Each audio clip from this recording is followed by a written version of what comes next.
Hi, everyone. We will just wait 1 minute for folks to come on in. Thanks so much for being here.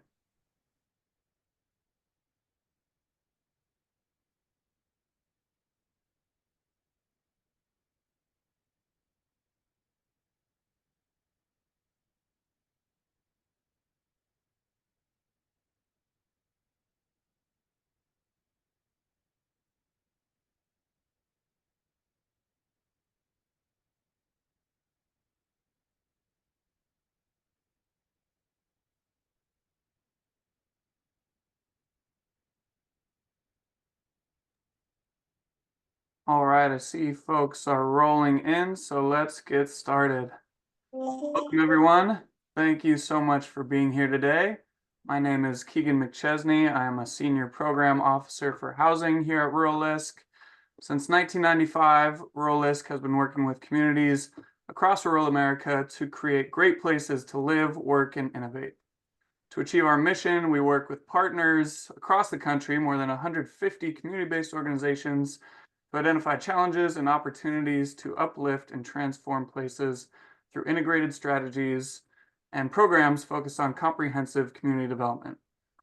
At Rural LISC, we strive to identify priorities and opportunities to deliver the most appropriate supports to meet local needs.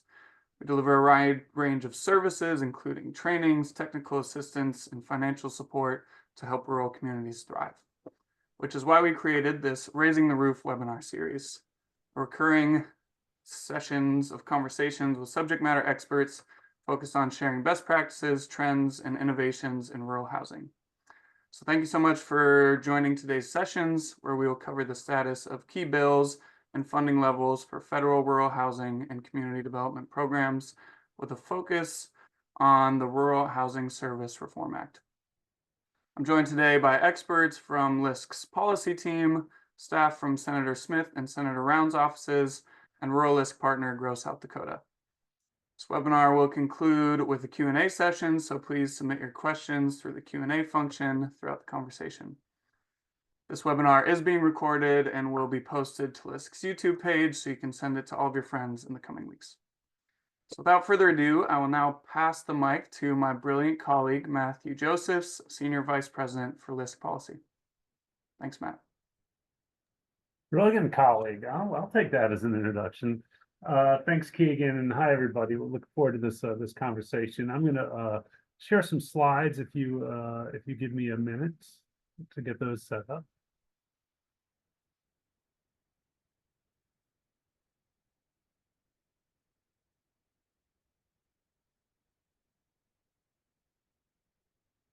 Hey, Keegan, everything good? Everyone can see that? Yes, we can. All right, excellent. So good afternoon or good morning, I guess, if you're out way west in Hawaii, one of our partners out there. First, a little introduction to LISC policy. So I'm Matt Josephs. I'm the Senior Vice President for Policy at LISC. So I head up the Government Affairs and Public Policy team here. I'm in DC. I got 6 other people on my team really focusing on ways to inform Congress and administration officials about like key things we need in our programmatic work and our funding, the public-private partnerships. So that's one of our roles. We also want to be a resource to our partners, and that includes our LISC employees and national program teams, our LISC local offices, and certainly our rural partners as well. We want to be available to you to help you bring this message to the Hill and support you and your policy needs, and also to update you about things that are happening in DC. And we are thought leaders, we like to think, at elevating critical conversations such as this one. What we want to talk about today, and I'm going to be about 10 to 15 minutes tops. I want to give a quick update on several things going on in the Hill. One is the FY 2025 appropriations. The second is what's going on with tax legislation, because so many of our initiatives are funded now through the tax code. The Farm Bill, which needs to be reauthorized this year. We'll talk about that. And then I do want to talk briefly about some legislative opportunities we're seeing in the housing space, and we'll do a little deeper dive on the Rural Housing Services Reform Act, and that's really what we want to talk a little more about today. So the appropriations process, it really kind of kicks off when the president submits his budget request, which he did in March. So what Congress has to do, there's 12 different appropriations bills which fund all the federal agencies. And those bills are supposed to be passed by September 30th of this year because the federal fiscal year begins on October 1st. So 2025, we were talking about the 2025 budgets, which begin October 1st of 2024.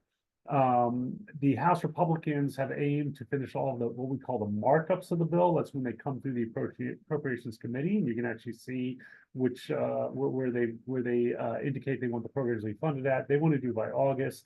The Senate hopes to start these markups in July. All right, that's the how a bill becomes a law part of this this conversation, but it's very different than the schoolhouse rocks things that we used to see, because Congress has not since the early 90s actually passed all 12 of these bills separately, brought them to the president's desk before September 30th.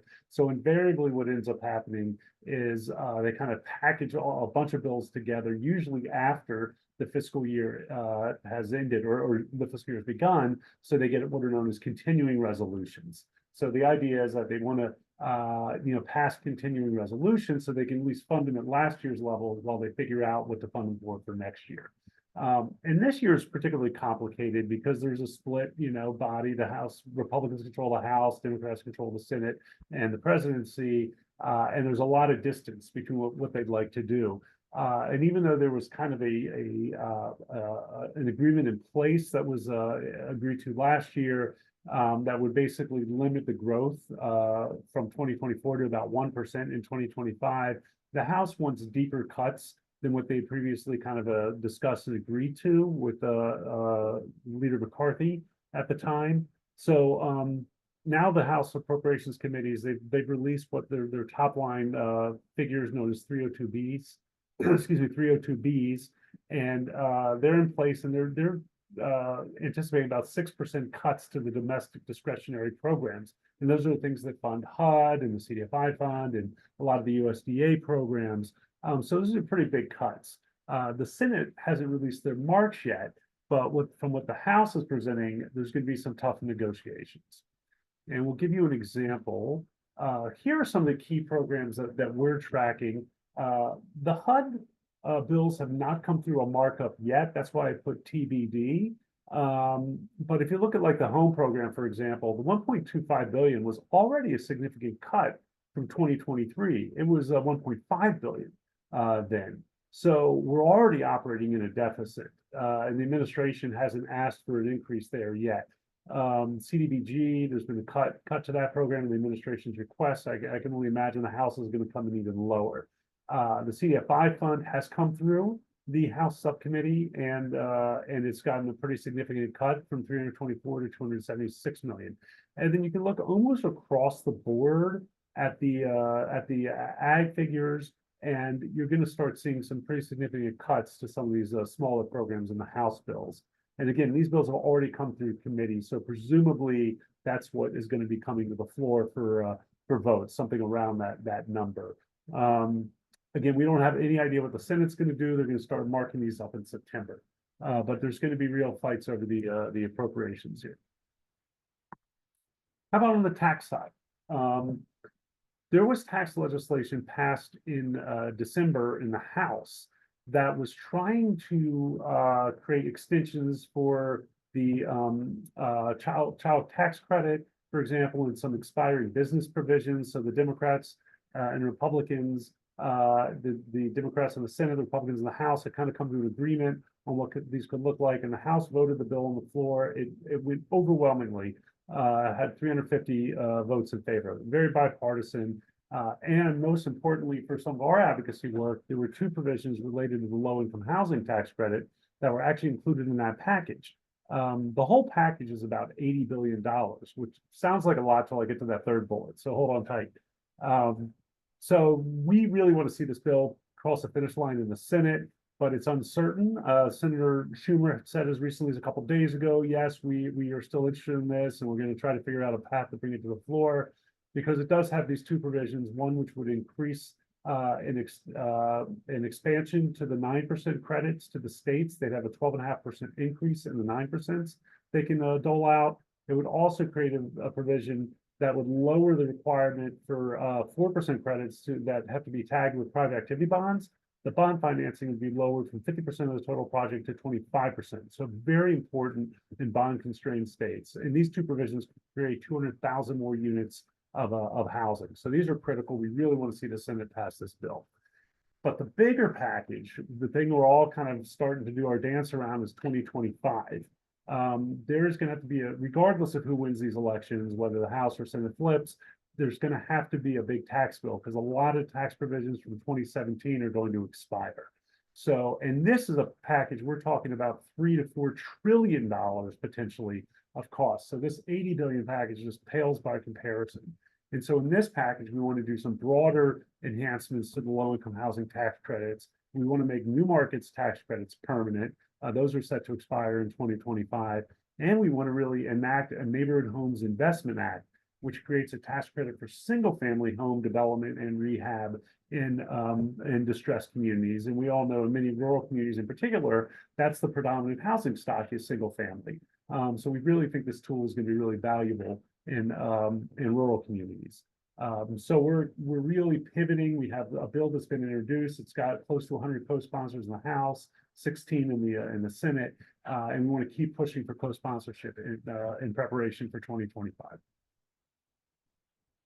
The Farm Bill. So the Farm Bill, the current one, was authorized in 2018. It expired in 2023, and it was given another one-year temporary extension through last year's appropriations legislation. This is a 5-year bill. It really gives policymakers the parameters, the authorizations for priorities around food security, agriculture, trade, rural development. It's a very big, comprehensive bill. Nutrition, crop insurance, commodities, conservation, that's the majority of the bill, but there is also a rural development piece to this bill. So it's kind of really critical for a lot of our work. We want to also, and we can talk about this later, maybe ask our congressional guests if there's an opportunity to maybe get more housing provisions done as part of this bill. There's not to get into the weeds, but that's a different jurisdiction on the Hill. But maybe there's an opportunity because it is very much aligned with some of the other elements. We are excited that the Senate bill that's been released provides funding for a Rural Partnership and Prosperity Act, which is capacity building and financial assistance for community economic development projects in small communities. So it's kind of like many of you benefit from the HUD Section 4 program that we participate in, or RCDI at USDA, which provides some limited capacity building. This would be much bigger investments to support that work. So we're excited about that. LISC has also really been pushing for childcare solutions, both in our urban markets and rural communities. And there's some language that would really prioritize childcare investments at USDA. So we think there's really exciting opportunities in the Farm Bill. All right, last thing we want to talk about real quickly before I turn it over is other housing legislation.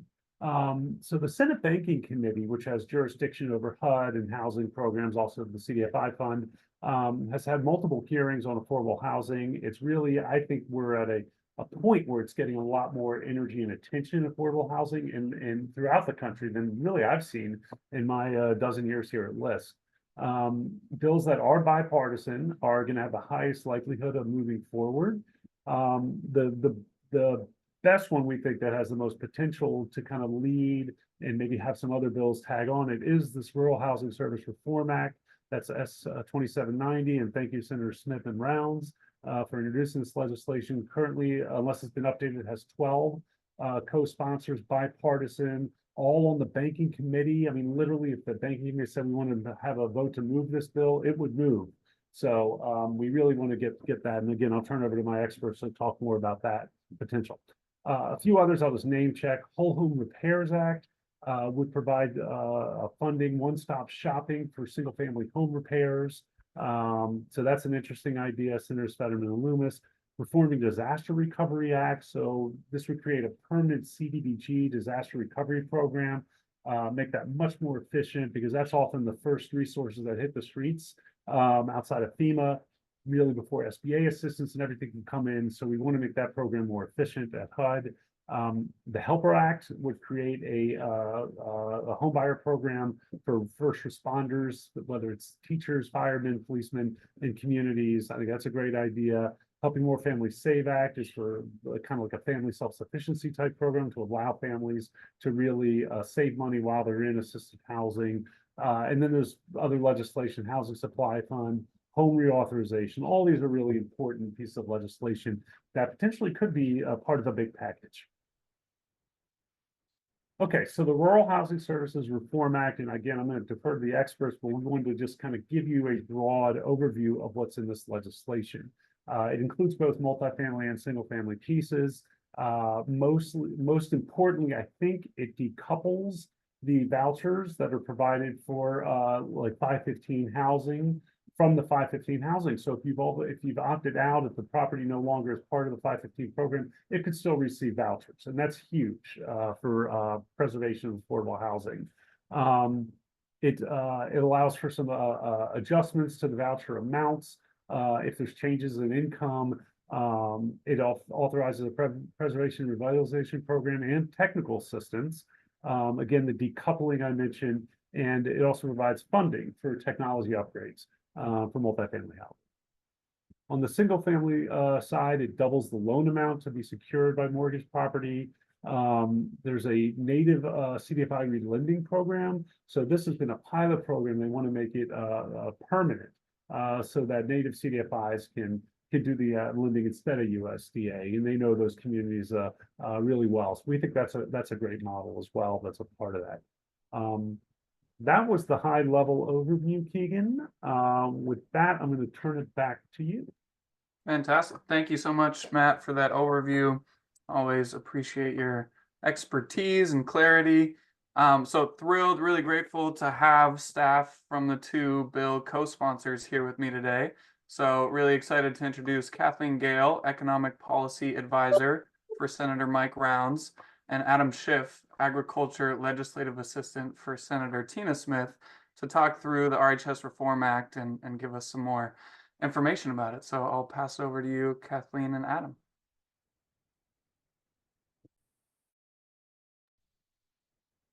Thank you very much. And I feel like I'll kick things over to Adam to start, just because you kind of were who kicked this off from the beginning, but it has been a team effort. So Adam, talk a little bit about how we got here. Sure. Thanks, Kathleen, and thanks, Matt and Keegan, for setting the table and the introductions. So this endeavor between Senator Smith and Senator Rounds started a few years ago. At the time, they were the lead Democrat and lead Republican on the housing subcommittee and the banking committee, and they realized that there was, we've all realized this, right? That there was a need for preservation and revitalization of rural housing across rural communities everywhere in the country, and they decided that they wanted to do something about that, and they started holding hearings and looking into the root cause of this issue. The first hearing, I believe, was in the fall of 2022, and then there was a few hearings after that. But as staff, I think Kathleen and I took that initiative to start talking to the advocacy groups like Rural LISC and many others to start asking for suggestions that needed to be made to improve these programs. So that included our bosses going out and basically asking for requests for proposals, requests for ideas, asking everybody that works in the rural housing space to give us what they thought were the changes to be made. And we received a lot of input, and we went through that input and came up with essentially what the bill is, a set of provisions that hopefully will make the rural housing service more user-friendly for those that want to, they're looking for a place to live, for those that want to use it as a landlord, and for the banks that use the programs as well. So through all of that, we were able to really get buy-in across everybody that uses these programs. I can turn it over to Kathleen for any other additions there. Yeah. And so as Adam said, we've had hearings kind of ongoing throughout the last couple of years, and came to this product. And over the last probably 8 or 9 months, we've been building the coalition of bipartisan senators that were willing to sign on. So the only update I have is that we actually added 2 new co-sponsors this week, Senators Kramer and Senator Warnock. So really excited, 14 members, all members of the banking committee, bipartisan. We absolutely think that this is legislation that can move and should move. And so Adam and I have conversations weekly with the banking committee, trying to push to get this across the finish line.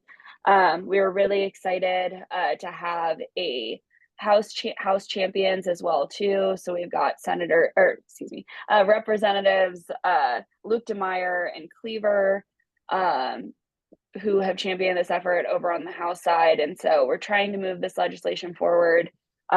Just talking about the decoupling today with a group that came in, and the amount of tenants that will be displaced if we don't get this done. So I think there's definitely the urgency. We've got the bipartisan momentum, and so we are hoping to get this across the finish line before the end of the year. So, And I think, I mean, so much of this momentum has definitely been because of the work of the rural housing advocacy community. So I think we really appreciate the input that Rural LISC and your brother and sister organizations have provided us throughout this process. Well, and I know that Senator Rounds and his time back in the state, and I'm positive Senator Smith hears the same thing, going to these different housing forums, hearing from different practitioners across the state. These are things that they bring up all the time. And these are items that our bosses view as low-hanging fruit, nonpartisan, that just need to get across the finish line, because when there hasn't been a significant update, and as long as it's been, programs are outdated, thresholds are outdated. We talk all the time about IT upgrades, staffing upgrades, all things that need to be done to better serve rural areas across the country. And I think, I mean, that's the last point that Kathleen raised, right? This is really, our bosses view this as a key of rural economic development. You need, like I know my boss does, I'm pretty sure Senator Rounds does as well, right? You just hear about rural economic issues, and I think rural housing is usually number 1 or number 2 in those conversations.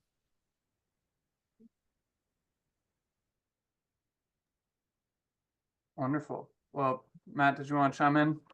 I'm just going to ask a couple questions before you kick it over to Marcia, just on process wise. So you guys have, it's great now, 7 sponsors from each side of the aisle, all on the banking committee. Now, are you limiting it only to banking committee at this time, where folks are out there? Should they be like calling their senators to co-sponsor? Where are we in that phase? Right now, we are hoping to get as many banking committee members as possible. That may change at some point, but that is our position at the moment. We've been trying to build that coalition to prove that this needs to be reported out of committee and move to a full floor process. Or I know our target this whole time has been the Farm Bill, which has turned out to be a bit of a moving target, and Adam can speak to that much better than I can. But we are trying to make sure that this gets the proper clearances, the proper support in the right way, so that it gets discharged from banking and moves on. So really excited to have an overwhelming majority of the committee. That should be exceptionally compelling to our chair and ranking member. So, And to remind folks, the chair is Senator Brown from Ohio. The ranking member is Senator Scott from South Carolina. I don't think either of them would be on the bill because typically the chairman may not tip their hat in the ranking member, but certainly outreach to those Senate offices, if you're from Ohio and South Carolina, to say you support the bill and you want to see it brought up for a committee vote, would probably be really appreciated. definitely, we'd appreciate that. Right. Well, we will have more time for Q&A at the end. Again, if you have any questions, please submit them in the Q&A. We'll be taking questions at the end. But Next, I want to welcome our wonderful longtime partner, CEO of Grow South Dakota, Marcia Erickson, to give some more practitioner perspective from South Dakota. Well, thank you, Keegan. I am really pleased to be here today and to be presenting with Senator Rounds and Senator Smith's staff and rural LISC. Senator Rounds and Senator Smith have led so many important positive changes, especially in the rural communities that I work and across the nation. And I'm so grateful for their ongoing leadership of these really important issues. And they're down to earth changes that make sense and need to be done. And that is so valuable to us as we're trying to deliver our programs. A little bit about Grow South Dakota. We're a statewide nonprofit. We do community housing and economic development across the state through federal, state, private funded programs. Our primary focus is rural. We do have 2 community development financial institutions underneath our umbrella, and we are a community action program also. Of course, we're members of the Rural Local Initiative Support Corporation, NeighborWorks America, and the Opportunity Finance Network, some of the stronger partners that we have, along with USDA Rural Development, very strong partner for Grow South Dakota for many, many years. They provided us funding through a variety of programs, and some of the housing programs that have been offered through USDA Rural Development are, we've helped package the 502 Direct Loan Program. We've utilized the Rural Community Development Rural Community Development Initiative, the 515 multifamily. We've owned and managed those units, Housing Preservation Grant Program, and the 504 Loan and Grant Program, where we often do referrals. Plus, Rural Development has supported several of our programs that support our business lending activities. The one program that's really important to me because I see the impact it has for low-income families is the 502 Direct Loan Program. And that assists low-income home buyers purchase that house, and their payments are reduced through interest reduction, which is based on their income. Really important to help families get into housing at an affordable rate. But there's also a spinoff of that 502 Direct Lending Program that is in the Reform Act that is aimed to increase home ownership on tribal lands. And this has really worked well in South Dakota. There's been several groups that have reached out to our CFI Native partners and rural development to say, how does it work? What's, how do we be a part of it? And this to be included as being permanently authorized in the Reform Act is huge. Our Native CFIs can make it happen. They're working in the communities, they have the background, they have the experience, they'll close the deals. And the pilot program has increased loans to our Native families more than tenfold in South Dakota. It's just an example of something that works and it needs to be replicated. Huge, huge success.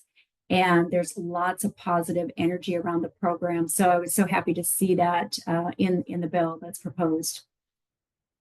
And then the decoupling, like you mentioned, that's one thing that will really help our tenants remain in affordable housing. In the past, if the owner paid off that USDA mortgage, the rental assistance just went away. And the tenants could no longer perhaps afford to rent those units. And sometimes that led to the small mortgages being spread out over longer amortization periods just to keep that rental assistance in place. But by decoupling this, the rental assistance will remain available and USDA will not need to carry that first mortgage at that point. It reduces paperwork, it reduces reporting, and it allows owners of those properties the opportunity to go out and look for other debt capital so that they can make improvements to their properties that are needed because that first mortgage is now available, where USDA is required to keep that first mortgage as long as they're a part of the deal. And, bottom line, makes the projects remain affordable and have greater access to debt capital for improvements that they might need. That's also great to see in the bill. And then the Section 504 home repair program. You know, we're out there working too every day trying to do home repairs and getting what capital we can in so that we can help as many people as we can help. But we market very little for our programs for home improvement, and yet we have a 2-year wait list. There's so much more need than we have the capability of helping. So increasing that 504 loan and grant program up to the 15,000 for low income families is really needed. The 7,500 just wasn't enough also to meet the increased material and labor costs that we're all seeing. So improving that, increasing it, very, very important. You know, and that program too, it's oversubscribed. You know, quite frankly, it needs additional money. It needs additional funding above and beyond what's available right now. So, but just increasing that is great to see. The Rural Community Development Initiative, this would formally authorize that program. Right now, it just exists through annual appropriation language. We've used the RCDI funding to help establish the South Dakota Native Homeownership Coalition. A couple of times we worked with that group to build their capacity to get them to where they are today. And we've also used it for local development corporations to build their capacity. This particular bill would actually provide match waivers. Right now it requires a match waivers for the persistently poor areas. And match is so difficult to get, especially in those rural areas. There's some information that I initially got from Rural LISC that said 20% of the population lives in rural areas, but only 6 to 7% of foundation given is provided in rural areas. So waiving that match in those persistently poor rural areas, huge. It will help us meet a lot of the need that's out there. And one that I really think is important is just increasing the investment in rural development so that they can hire additional staff and they can improve their technology. Rural development has been understaffed and working with antiquated technology for far too long, and to support their needs and will just help us collectively reach more customers more efficiently. And that technology will save staff time to they're inputting manual data right now, and if they can have the funding they need to support both staff and technology, it'll just make our communities more vibrant and help more households. So glad to see that. Just to wrap it up, from a CDFI standpoint, that we work heavily with rural development. We so appreciate their partnerships. We have a number of programs through them. Any legislation that can promote permanent authorization and meaningful change, like the Reform Act is introduced, is greatly needed. When us as local leaders have the resources that work, we can make change. And that's what we are here for as leaders of nonprofits. We want to make positive change in our communities. And these modifications that are introduced are definitely a very positive step in the right direction. So thank you to Senator Rounds, Senator Smith, and staff for leading the change that will cause this and create this positive change in our rural communities. I greatly appreciate the work that you're doing. And I will turn it back to Matt or Keegan. Well, thank you so much, Marcia. Thank you all for your information, remarks, expertise, and for being here today. We'll now flow into Q&A. There's some great questions that have come through. If folks have any other questions, welcome you submitting them in the Q&A. So let's start at a high level here. Someone's asking about what tactics we utilize to inform local communities of funding opportunities. And I think we have a good diverse group here to opine on that. This is one example of how at Rural LISC we are sharing information through a webinar series and through our website. Matt, maybe you could share about LISC policy and how folks can subscribe there. Yeah, so it's the question may be directed at like direct funding opportunities, Keegan, and like Rural LISC has a great megaphone for that. I know you guys put out regular newsletters.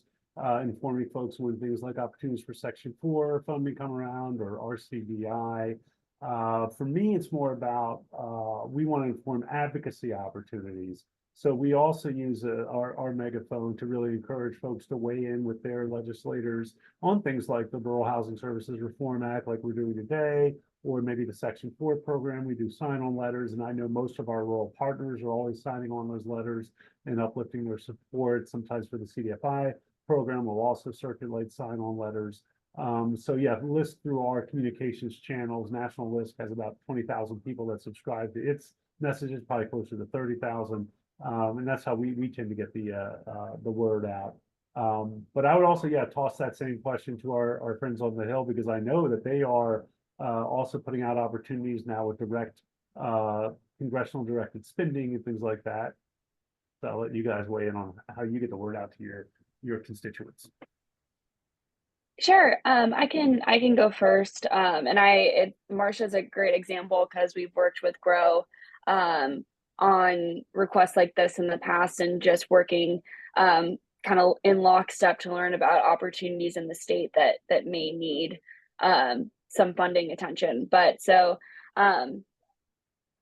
one way that congressional offices can get involved is through our annual appropriations process. And Matt kind of touched on how kind of broken the process is right now. But how it works is that we can submit congressionally directed spending requests, and those can go through the Community Development Fund at HUD. And it's a pretty, and there are several other accounts that you can submit through. So it isn't like the earmarks of old, where it was kind of a slush fund and actually an earmark. This is in fact just kind of directing funds to projects that are ready. They're good to go, and they still have to go through existing regulatory barriers. So it's not like it's just a blank check. So, but how it works is that you work with our office, and we can submit things through the appropriations process, and then ultimately work to try and get items included in appropriations bills. And I always tell folks that we work with, and I know I've told Marcia this before, that the appropriations process is long and unpredictable. We're supposed to get our funding bills done by September 30th at the end of the fiscal year. And this past year, we got that done in, I think, April of the following April. So we tend to take a while to get things done, and so it's a little bit less reliable, but it's really a great tool for congressional offices to get involved, to direct funding to projects in our state that are ready to go and that are going to make a real difference on the ground. And I'll echo what Kathleen said, but also include that HUD, there's also USDA programs for community facilities, which are essentially social services, civic type building funds. I'm sure many of you are aware of the community facilities program at Rural Development. There's also co-op development programs at USDA and a few other small business related programs that some do the congressionally directed funding, but they all have competitive grant processes. And if you're located in Minnesota, our office is happy to work with you to figure out that process.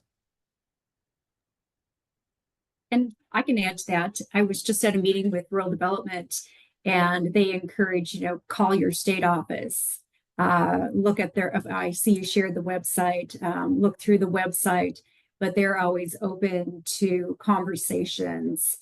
And it never hurts to stop by and say hello if you happen to be in the community that has a rural development office, or you have an opportunity to be at a convening like I was this week, to visit with them and ask what's new, what's happening. Very important. And your local congressional offices are very good to reach out to and stay in contact with also. It's very important to know who they are, to stop by again if you're in the area and just touch base and build those relationships, real important. And when you talked about the business and Adam, Rural Development we've been able to access the intermediary lending program for business lending. It's a long-term loan to us. And we've helped numerous businesses start up or expand because of that. We also have the Rural Micro Entrepreneur Assistance Program through Rural Development, and recently we were able to access the Meat and Poultry Intermediary Lending Program to help our meat processors in the state. They have so much to offer. So take some time to get to know them and look at their website. Thank you, Marcia, and thank you all. I put one resource in the chat, rural.gov/programs. Great new website, and it can be overwhelming with all of the federal resources available, right? And this is a great one-stop shop specifically for rural communities, funding programs, technical assistance programs that are available. So would encourage you to check that out. So let's move on here. We have a community-based organization in rural West Virginia talking about the need for home repair services in their community, saying there's a limited number of programs they're aware of or can tap into, including weatherization, and that it's hard for community-based organizations to have the capacity to access the federal funding and then implement those programs in their community. So they're wondering if there's anything in the Farm Bill or any other resources that could help CBOs to access federal resources for things like home repair. I can take that one. The Farm Bill does include technical assistance programs to help smaller community-based organizations in small towns and cities that may not be able to have a dedicated grant writer or somebody equivalent to that. And so the I'm not sure if it's in the House bill, but the Senate framework includes technical assistance programs to help community-based organizations. And that is a bipartisan endeavor. It's a constant topic that comes up when we talk about rural development in the Ag Committee. So I think it's something that we all know is needed, and hopefully we can get it included when the Farm Bill passes. And I'll add that one of the items in our Rural Housing Service Reform Act is to increase the amount of money available for 504 for grants and loans. So doubling that amount from, I think, $7,000 or $7,500 to $15,000, because I know it's a program that we identify as extremely important because it's one of the few federal programs there are for home repair. So I'll also give another shout out. I mentioned it in my slide. There's a new legislation called the Whole Home Repair Act, Senator Fetterman and Loomis introduced, that would create like a one-stop shop for states to go in, get funding from HUD, and then pass through this to the nonprofit, community-based partners for this purpose. And it's the exact same thing that you're flagging in this in your question. And from West Virginia, it's like, okay, we can get maybe some weatherization money, but it's really hard to get the other dollars. Or maybe you can go to HUD and get some lead-based paint, removal, remediation funding, but they're all like different sources. They're hard to get. So this would just be one-stop shopping to get whatever the home repair needs are. So that's interesting legislation to keep an eye on as well. It's based on a program that Pennsylvania's been running, and that's why Senator Fetterman kind of picked up on it. That's great. And Marcia, I know you have a lot of expertise and experience in home repair.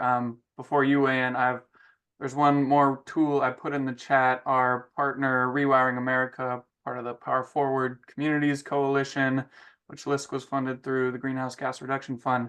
There's a lot of resources and programs being funded through the Inflation Reduction Act. And again, it can be complex and confusing to understand all of them, but this is a tool that households or community-based organizations can use when working with residents to calculate the tax credits, rebates, and other incentives available through the Inflation Reduction Act.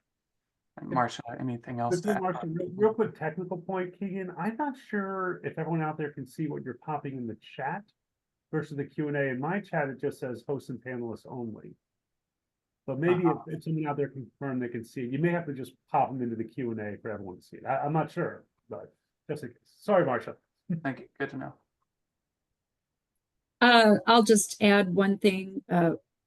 We have been able to access funding through the Federal Home Loan Bank Affordable Housing Program of Des Moines, but all of the Federal Home Loan Banks are required to put in 10% of their earnings towards affordable housing. So it's something to look at. Each district manages their affordable housing program a little bit different, but it is a resource to look into and check. We do single family home improvement. We've also done multifamily home improvement. Thank you, everyone. Okay, so next we have our friend Pedro Rodriguez from the Coachella Valley Housing Coalition in California, talking about cutbacks to USDA RD programs, including the Mutual Self-Help Housing Program, which he says is one of the best homeownership programs in the nation. The 502 loan program is also being cut back, and the 523 TA grant program is being cut.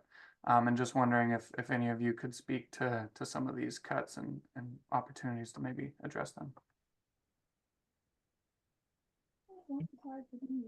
We would prefer that they're not cut. I mean, I think it speaks to the greater appropriations process that it's an uphill battle to ensure that everything gets funded where it needs to be. But that is just a reality, and I think we'll, from Senator Smith's perspective, we'll keep advocating to ensure that those have the funding that they need to work. I guess I'll just add, agreed. We think that we shouldn't be cutting money to programs that are especially for rural areas. Marcia can attest to this. A large majority of the state of South Dakota is rural, and we need that money continuing to go to our states. And I think an area that our bill touches on is that kind of IT staffing upgrades that will make each dollar go further as well. So making it so that it's easier to access. I think that there's an argument that can be made from time to time that some of these programs are difficult to access. The application processes are old and outdated, and so less individuals are utilizing these programs. And you can kind of see that when we look at just kind of loan amounts given over the last 3 years. They have been declining in some areas. So I think what we would argue is that we definitely shouldn't have cuts, and that by making some of the very important investments and changes included in the Rural Housing Service Reform Act, we'll be able to increase those loans that are out, increase access, so that it's just easier for folks to get access to these programs. Great, thank you. Matt, did you want to weigh in on any of those programs? I was just going to say that like, if you're reacting to my slide, remember I was just showing the House marks for the legislation. The Senate hasn't yet kind of weighed in on this, and there was a pretty dramatic House cut to the 515 single family. If you're reacting more globally, yeah, it's terrible, because I know these programs have generally been flat funded or maybe cut on the margins a little over the years. But where you can really weigh in now, because the House bills are kind of moving with their own momentum, I think the Senate numbers generally tend to be where we end up at the end of the day. But it's definitely now is the time to weigh in with your senators on these programs and to tell them how important they are, because they're not going to start their markups in the committee till next month. So now's a perfect time to get in front of them before these bills are baked and say how important they are. Great, thank you. We have another person who's speaking to the challenges of meeting match requirements, which Marcia spoke to, and there's some precedent for exceptions to match requirements. Maybe Adam, Kathleen, are there any other strategies to try and make more exceptions to match requirements for rural community-based organizations?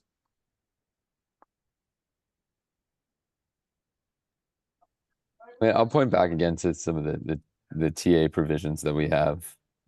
Sorry, Kathleen.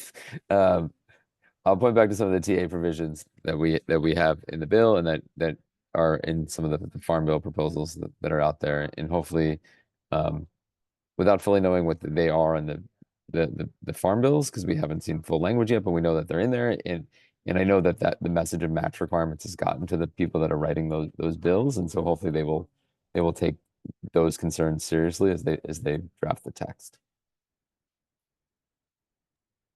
I was just going to add pretty much the same contribution as has been received, we've been looking at ways to have waivers, especially for small rural communities, because a lot of times that match requirement is what takes that money off the table for these smaller communities. So definitely looking at ways where there could be a waiver, or using other funds for other federal funds for matches, stuff like that, and some other legislation that we've been pursuing. So thank you for the feedback.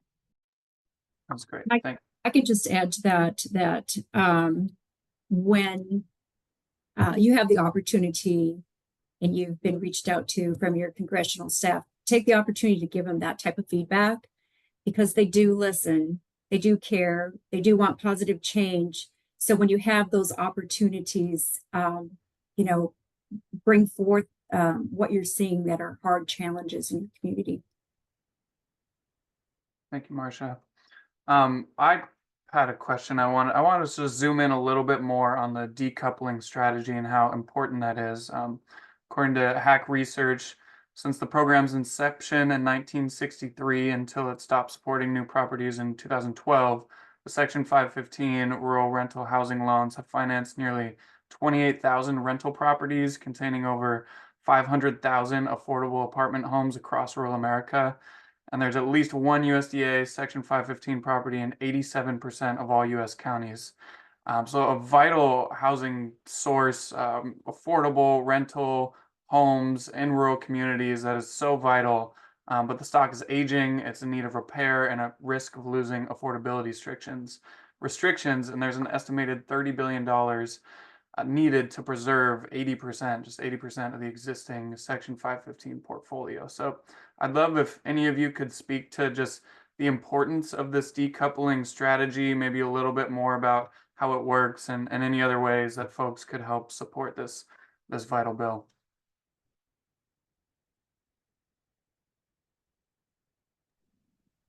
Sure, I can speak a little bit to it. I think Keegan did a really good job of pointing out kind of the dire situation that we're in. I was just looking at a document that I feel like Adam and I pull on all the time, which is Section 515 housing properties, units, and tenants across the United States.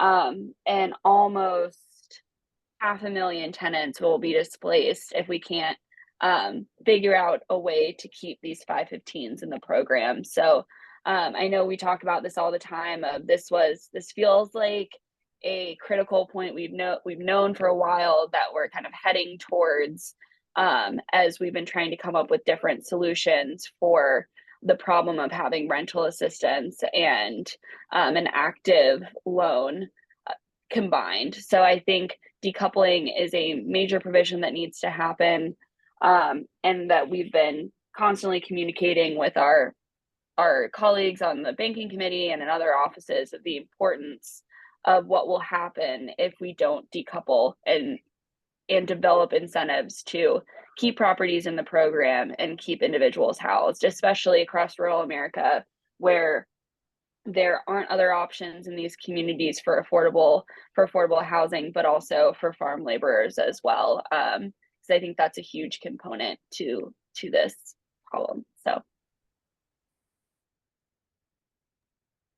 I can add to that. I have seen some of the properties that have come out of the 515 mortgage, and yeah, now they don't have rental assistance, right? But yet that community needs that rental assistance, and they have low-income families, and it's hard.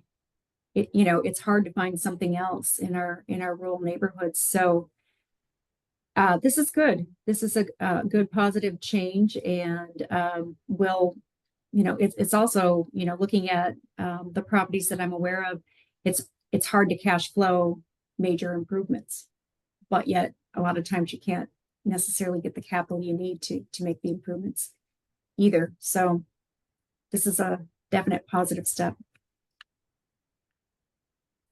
Another question here, someone working in Western Kentucky on complex, expensive challenges related to rural community development, talking about it's hard to just get started in general. So maybe Marcia, with your wealth of experience and expertise in rural community development. Would welcome you to opine on. This person's asking just kind of where to start and if there's any comprehensive blueprints. And I did put my email in the chat. You're welcome to email me, and Rural LISC, our website, as well as lisc.org, full of resources about community development broadly. But Marcia, if you'd want to offer any advice to our peer in Kentucky.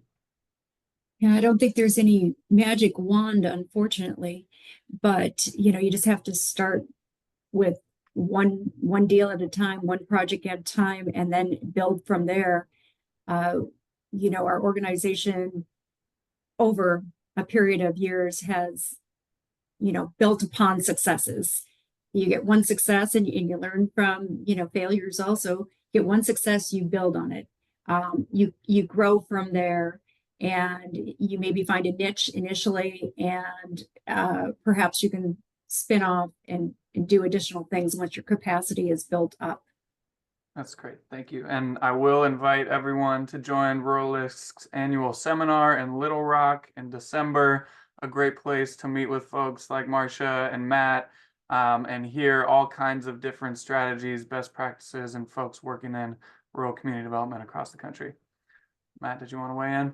I did. So I think I tried to pop an answer to the question, and I think as I was doing it, you may have put it in the answered column. So I don't know if it made it there, but I wanted to highlight the Rural Prosperity Partnership and Prosperity Act, which, right, Adam, that's part of the Farm Bill, I believe, at least from the Senate side. It was Senator Casey, I want to say Senator Fisher, introduced the legislation that creates this comprehensive, it's exactly what it's designed to do. You have all these problems you're trying to deal with. So it provides capacity building resources and direct investments to communities for exactly these kind of holistic approaches. And I think it might be like $1 billion or something like really significant, right, Adam? Help me on this one. Yeah, I mean that the idea, it's a lot of money. I don't remember if it's that, but I think it's upwards of that amount.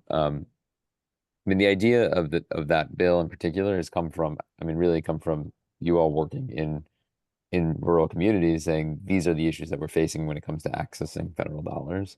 And that's what it came out of. And it's really trying to answer those questions, especially there was the addition of burdensome applications and whatnot, and not just TA, but it's trying to answer for those concerns that you have raised.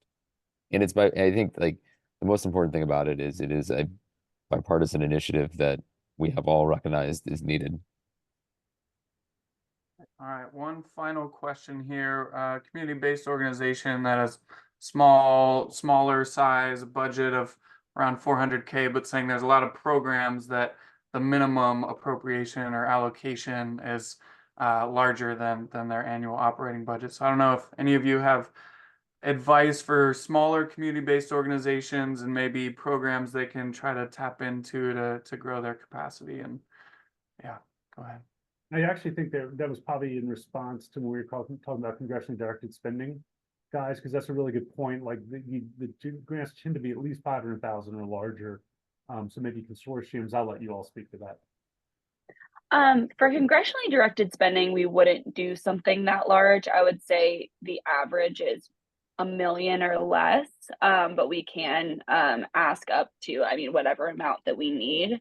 But so usually per member, we're limited per portfolio around 50 million for all of our projects. So unfortunately, I know all of our requests, we try to keep as kind of bite-sized chunks as possible, and revisit from year to year, because that 50 million is hard to spread out because we feel like it's not enough. So I wish we had 500 million per office, but. Yeah, and I think the question was, I'm sorry, I might be misinterpreting the question. I think Genevieve is saying that like she couldn't come in for 500,000 or $1 million. She's looking for maybe something smaller. Her whole budget is 400,000. So maybe she only wants 100,000 or 200,000. And then that's why I was suggesting maybe you guys see like. Oh, okay. So we can ask for any amount. So we actually like to ask for smaller funding because usually it's something that can get funded more likely than not. So I'd encourage you to submit requests to your members. Not all members submit requests, but those smaller amounts are a lot easier to procure. So, Marcia, any programs you'd recommend for a CBO doing home repairs to look at? Well, I would probably look to partners. There's the community action programs that provide the weatherization services. Reach out to them because, everybody knows, who, kind of who needs help, who's reaching out. So, refer to USDA Rural Development for their 504 program. But start with, attending the Zoom webinars and other trainings that you can, and then look for partnerships and build at a pace that is within the capacity of the organization, and look for those opportunities that might be a little bit smaller. Perhaps community foundations or state foundations would be a good place to start, because often they're smaller amounts that can support your activities. Well, we are at the top of the hour, so thank you all so much for joining us. Adam, Kathleen, Marcia, Matt, thank you for your time and expertise. Please subscribe to Rural LISC newsletters and social media for future webinar and training opportunities. And I have put my email in the chat in case you want to get a hold of me. So thank you all so much. This will be posted to our YouTube page shortly, and take care, everyone. Have a great day. Thanks all.